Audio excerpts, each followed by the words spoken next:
ED विरोध में कांग्रेस गर्जन राजधानी दिल्ली समेत विभिन्न ईडी ऑफिस बाहर आज जोरदार प्रदर्शन करुछि दल। गतकाली ईडी चार्जसीट्रे सोनिया गांधी राहुल गांधी को अभियुक्त भाव में दर्शाइबा परे आज रणहुंकार देछि कांग्रेस। दिल्ली समेत विभिन्न राज्यर ईडी ऑफिस को घेराव करिसेंति कर्मी। ए समय पुलिस सहित धस्ताधस्ती में किछि कर्मी को हाजत को निया जायछि।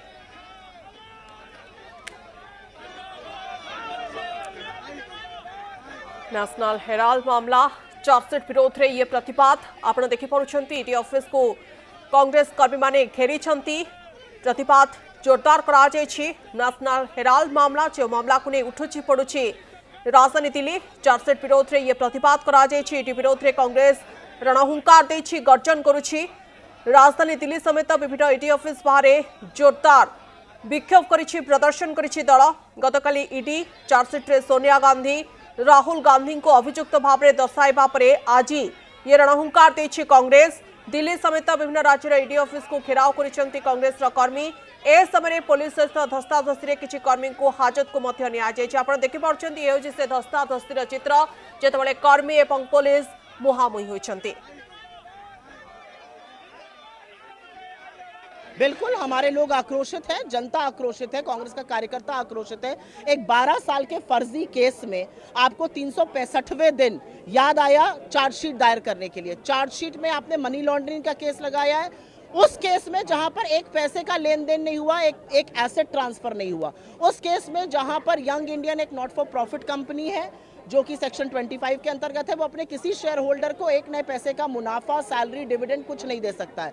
एक ऐसे केस में एजेएल जो नेशनल हेराल्ड छापता था उसके खिलाफ आप ये कर रहे हैं। असलियत ये है कि ये नरेंद्र मोदी जी की प्रतिशोध की राजनीति है, ये मोदी जी की घिनौनी राजनीति है और इसका सामना हम कोर्ट में करेंगे। लेकिन जो लोगों का आक्रोश है, जो जनता आक्रोश है, जो हमारे कार्यकर्ताओं का आक्रोश है, वो बिल्कुल आपको दिख रहा है क्योंकि ये दिखाता है कि नरेंद्र मोदी जी डरते हैं। वो हमारे नेता से डरते हैं, वो उन मुद्दों से डरते हैं जो हम उठाते हैं और वो कांग्रेस का जो संगठनात्मक ढांचा तैयार हो रहा है उससे भयभीत है, घबराए हुए हैं। तथ्यों के आधार पर आप देखिए उसमें कोई दम नहीं है। ये बिल्कुल पॉलिटिकली मोटिवेटेड केस है जिसको लंबे समय तक खींचा गया। हम लोगों को न्यायपालिका में पूरा भरोसा है, we will fight it out legally.